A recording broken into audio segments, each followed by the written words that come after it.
अस्सलामुअलैकुम दोस्तों, मैं हूं असलम आलम और आप देख रहे हैं गल्फ़ एक्सपर्ट। सुमन ने पूछा है कि कंपनी आईडी कार्ड कैंसिल कर दिया है, लेकिन मुझे पहले से ही ADLSA यानी लेबर ऑफिस की वेबसाइट से स्पॉन्सरशिप चेंज करने की इजाज़त मिल गई है। क्या मैं न्यू कंपनी के नाम से आईडी कार्ड ले सकता हूं या घर जाना पड़ेगा? दोस्तों, ये बहुत ही इम्पोर्टेंट सवाल है। आप लोगों में से अक्सर को मालूम नहीं होगा, कभी आपके साथ या आपके दोस्तों के साथ भी ऐसा हो सकता है।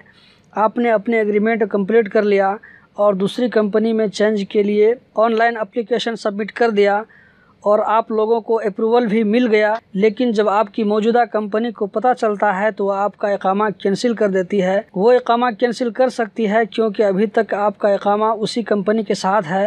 अब आप क्या करेंगे? दोस्तों, ऑनलाइन कंपनी कैसे चेंज करते हैं इसके बारे में वीडियो बना चुका हूं। आपको लिंक इस वीडियो के डिस्क्रिप्शन में मिल जाएगी या यहां पर आपको लिंक नज़र आ रहा होगा।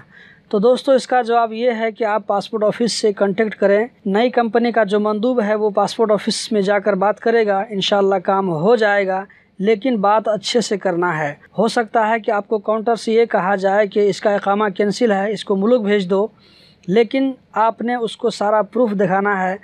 अगर एक बार में काम ना हो तो 2 बार 3 बार जाएं और ज़ाबित से मिलें। इंशाल्लाह काम हो जाएगा, डरने की ज़रूरत नहीं है, क्योंकि आपने रूल को फॉलो करते हुए स्पॉन्सरशिप चेंज किया है।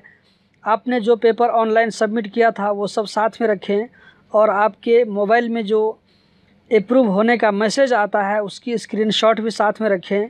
यकीन करें दोस्तों, आपका काम हो जाएगा और आप नई कंपनी के साथ काम कर सकते हैं। आपको घर जाने की ज़रूरत नहीं पड़ेगी।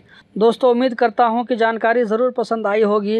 इसी बात पर इस वीडियो को लाइक कर दें और अपने दोस्तों के साथ या किसी व्हाट्सएप ग्रुप में शेयर कर दें और लोगों को इस चैनल के साथ जोड़ने की कोशिश करें।